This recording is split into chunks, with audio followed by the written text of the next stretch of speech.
Kanya-kanyang diskarte ang mga tiga Metro Manila na ilang araw nang walang supply ng tubig.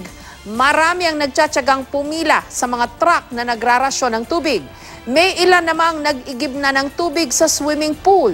Pati ang ilang mga ospital at negosyo apektado na rin. Live mula sa Quezon City, may report si Susan Enriquez. Susan? Jessica, nako, alam mo, perwisyo, pasakit, hirap at abala ang dulot nitong halos 5 araw ng kawalan ng supply ng tubig sa ilang lugar dito sa Metro Manila, partikular doon sa pinuntahan ko kanina dyan sa may bahagi ng Pasig City. Jessica, kanya-kanya silang diskarte at medyo nakakatulong na nga lamang sa kanila ngayon para maibsan yung kanilang matinding pangangailangan sa tubig ay yung mga fire truck na nag-iikot doon sa mga apektadong residente. Kaya sabi nga nila, sana matapos na ang kanilang kalbaryo dito sa kawalan nila ng supply ng tubig. Talagang 5 araw na kami walang tubig dito. Halos mangyak-ngyak si Rosalinda Camus habang nananawagan sa Manila Water. Isa siya sa mga residente sa Barangay Bagong Ilog sa Pasig na halos 5 araw nang walang tubig. Kaya hindi niya iniinda ang mahaba at pahirap ang lakaran kapag nag-iigib. Dapat to i-announce nila na miski man lang 5 oras bigyan kami para makakuha kami ng pang-inumin. Oo, makaipon. Yan lang yung ano namin talaga. Ayan, ito. At alam nyo pa, tataas pa ho kami nang gagaling ng igib namin. Hahakit namin ito. Papanik pa namin sa tuktok. Hindi na kami makabalik. Ang remedyo ng mga taga rito, mag-igib muna sa fire truck na nagrarasyon ng tubig. 3 araw na po kaming hindi naliligo. Opo. Makakapaligo na kami kasi dumating ang tubig. Sa kagustuhang marami ang maipong tubig, si Kim Cristobal ginamit na pati lalagyan ng basura.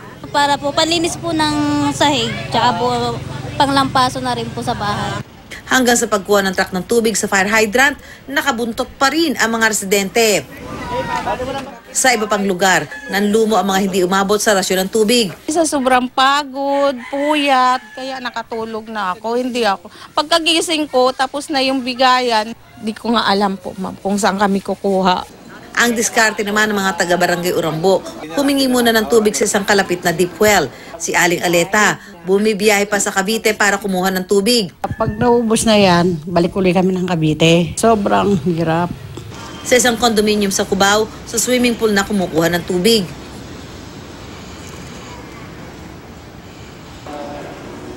Ang mga ospital, apektado na rin ang kawalan ng tubig. Sa VRP Medical Center sa Mandaluyong, kinailangang i-reschedule ang hemodialysis ng 2 pasyente dahil dito. 2 oras lang sa buong araw nagkakatubig ngayon ang ospital. Kaya nakadepende ito sa mga rasyon ng mga fire brigade at Manila Water para malagyan ang kanilang mga tangke. Yung husband ko po, iadala niya po ako dito ng water po para may panghugas-hugas po kami ng mga gamit po dito.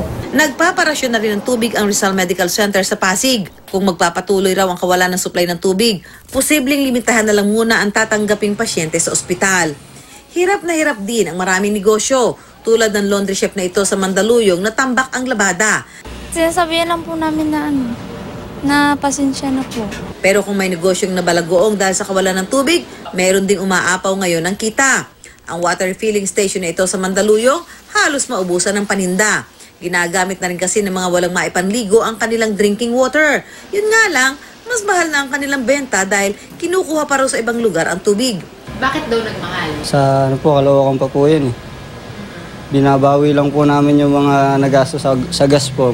Blockbuster din ang bentahan ng balde sa Barangay Batasan Hills, Quezon City. Kahit gabi, marami pa rin daw ang bumibili.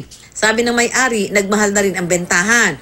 Ang drum na kayang pumuno ng 160 hanggang 200 liters, tumaas ng 100 pesos o nasa 950 hanggang 1,000 pesos na. Para matipid ang maiimbak niyong tubig, gumamit ng timba at tabo sa pagligo, gumamit ng baso sa pagsisipilyo. Tanggalin ang mga tirang pagkain sa pinggan bago ito hugasan para hindi kailanganin ng maraming tubig. Mag-recycle din ng pinagbanlawan. Sakaling umulan, mag-imbak ng tubig ulan. Pwede itong gamitin sa paglilinis ng bahay, pandilig ng halaman at iba pa. Gawing minsanan ng paglalaba.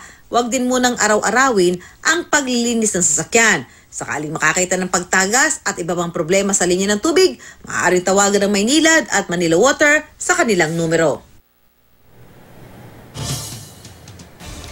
Jessica, hindi naman bago doon sa mga residente yung kawalan nila ng supply ng tubig. Hindi ito yung unang pagkakataon na naranasan nila ito, no? Pero ang sinasabi nila, sana daw ay napasabihan sila para nakapag-ipon sila ng tubig at hindi yung parang nabigla sila na bigla nang walang tulo doon sa kanilang gripo. Ano pa man ang inaasahan na lang nila ay maayos na itong kakulangan nila sa supply ng tubig o kawalan ng supply ng tubig dahil sabi nga nila ay napakahirap na umaasa sila sa rasyon dahil hindi nila alam kung kailan ito darating sa kanilang mga lugar. Jessica?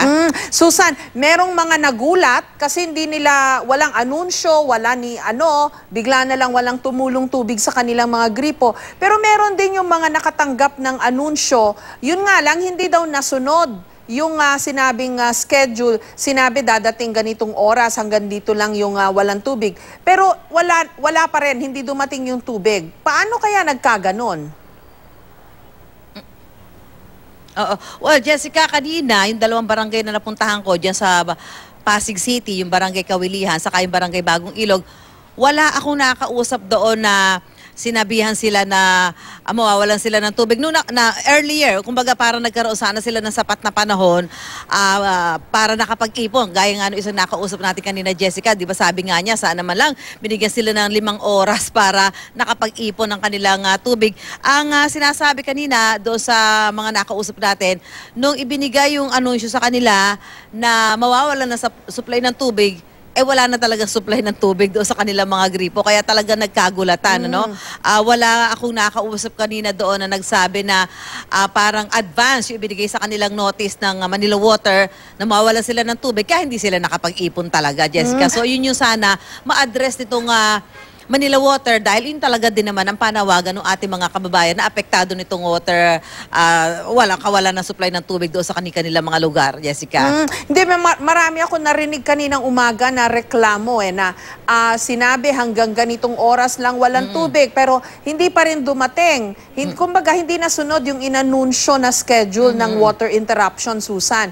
At saka ang tanong ko dyan, parang beforehand naman, alam na nung water supplier kung saan mawawala ng tubig. Hindi kaya pwedeng mas mag-advance din silang mag-isip, ika nga, no, na unahan na nila yung mga lugar na ito, mawawala ng tubig. Padala na nila yung mga truck nila na magbibigay ng supply ng tubig. Huwag na nilang antayin pa yung mga tao na mainis, mahirapan, tatawag pa sa kanila para humingi ng truck. Unahan na nila. Hindi kaya pwedeng ganong sistema. Tama. At dyan, Jessica, dapat siguro ganun naman talaga yung gawin nila. Yung talagang magkaroon sila ng advance na pasabi at kung alam nila na mawawalan dito ng tubig, magpadala sila ng mga truck ng tubig. Alam mo, kanina, Jessica, doon sa mga pinuntahan namin, malaking tulong yung mga fire truck na nagdala ng tubig. Kasi yung Manila Water, kanina, 2 lang yung nakita natin. Yung isa maliit pa, no? Sinabi doon sila nagrarasyon sa mga condominium. Yung isa medyo malaki-laki doon sa isang barangay. Pero kulang at kulang pa rin. So tama yung sinabi mo na total naman, alam naman nito mga water concessionaire kung saang lugar, kung kailan yung petsa. Sila na yung magkusa na magpadala na dito at magsabi, wag na silang maghintay ng tawag dahil definitely kung walang supply ng tubig doon sa mga lugar niyo, kakailanganin ng mga residente yung tubig. So wag na silang para naghihintay pa ng tawag dahil nga malaking perwisyo pa doon sa ating mga kababayan, Jessica. Napansin ko lang din, Susan, no, kasi nagtatanong-tanong ako kung sino yung may tubig, sino yung wala. Tama ba, yung mga medyo matataas na lugar, yun ang nawalan ng tubig? Yung mga nasa mabababa ang elevation, yung nga lang, ito rin yung mga indicator ito rin yung mga madalas o mabilis bahain. Yun ang hindi nawalan ng tubig. Walang problema sa tubig ngayon. Tama, Jessica, kanina yung pinuntahan ko yung barangay Kawilihan saka yung barangay Bagong Ilog. Medyo yung lugar nun parang magmumula ka mataas tapos pababa ka, ganyan. So yun yung sinasabi din kanina ng Manila Water nitong si Jeric Sevilla doon sa nakipag-text ako sa kanya, no, para maalaman nga kung ano yung mga problematic area. Yun nga, yung mga elevated na lugar, yung medyo matataas. At yun naman talagang parang given na kapag medyo mataas-taas yung lugar mo, nahihirapan din. Yan talaga yung nahihirapang makarating agad yung supply ng tubig kapag nagkakaroon nagkakaroon ng water interruption gaya nga ng nararanasan natin sa ngayon, Jessica. Paano kaya yon, no? Umpisa pa lang ng Marso ay June, July pa raw mag-uulan, Susan. So ano ba ito, just to manage our expectations, ano? Hanggang dumating ang ulan, ganito ang buhay natin dito sa Metro Manila, ganun ba? Yun nga ang, yun ang sinasabi kasi nitong Manila Water, Jessica, na parang ito ay mararanasan natin hanggang summer, ano? Ang problema wala pang ang declaration ng Pag-asa kung kailan na yung summer. Hindi pa naman talaga sinasabi na officially summer na. Bagamat napakainit na ng panahon na naranasan natin at alam naman natin dito sa Pilipinas ang tag-init ay hanggang buwan ng Mayo. Kung mayroon pa tayong El Nino, baka umagdun pa siya hanggang Hunyo. So talagang medyo ay mga nakausap natin na mga wala na supply ng tubig ngayon. Matindi na rin yung kanilang pag-aalala dahil sabi nga nila, simula pa lang ito, wala pa tayong summer, ganito na yung kanilang sitwasyon. Ano pa daw kaya ang mangyayari sa kanila kapag dumating na nga talaga itong summer na sinasabi na hanggang dito aabot yung lundo nitong kawalan nila ng supply ng tubig dahil nga dito sa nangyayari ngayon sa kanilang mga water concessionaire na kung saan ito yung sitwasyon na dinanas nila sa mga panahong ito, Jessica. Alam mo, dito naman makikita natin kung paano mag-cope ang ating mga kababayan, no? Wisik-wisik na lang muna, recycle yung tubig na dapat din ginagawa natin all year round kahit marami tayong supply ng tubig, kahit wala sanang water interruption. Dapat naman talaga nagre-recycle tayo, nagtitipid. Tama naman, Jessica. Alam mo, kanina nga yung mga dinat na natin doon, sabi nga nila pang 5 araw na nila kasi walang tubig dito, no? Yung iba doon na habang sumasalok na ng tubig doon, doon na naggawiwisik-wisik that para daw mapreskuhan yung kanilang katawan. At eto pa nga yung sinasabi nila, Jessica, mas mabuti na raw wala silang supply ng kuryente kaysa wala silang supply ng tubig. So, ganun nila binibigyan ng comparison kung ano ba yung mas komportable. Oo. At saka yun nga, sumusunod na sila doon sa may mga fire hydrant para lang masigurado nila na may makukuha silang supply ng tubig kapag natatagalan yung pagdating ng mga fire truck doon sa kanilang lugar. Kasi minsan, pag dumating, kung maliit-liit yung fire truck, talagang kulang at kulang. Kung nasa dulo ka ng linya, medyo malamang-lamang maghihintay ka ng susunod na fire truck. Ang tanong, hindi mo alam kung anong oras darating, Jessica. At saka ulitin lang natin yung pakiusap ng BFP, Bureau of Fire Protection. Huwag buksan daw yung kanilang mga fire hydrant. Kasi siguro yung iba, sobrang desperado na dahil ilang araw na, 5 araw na nga naman walang tubig, baka binubuksan na nila yung mga fire hydrant. Huwag daw po, kasi delikado yan. Pag nagkasunog, dyan sa inyo ring mga lugar yan na ang perwisyo. Pagka naubos yung laman ng fire hydrant na yan, kayo rin po ang mahihirapan. In the meantime, maraming salamat sa'yo, Susan Enriquez.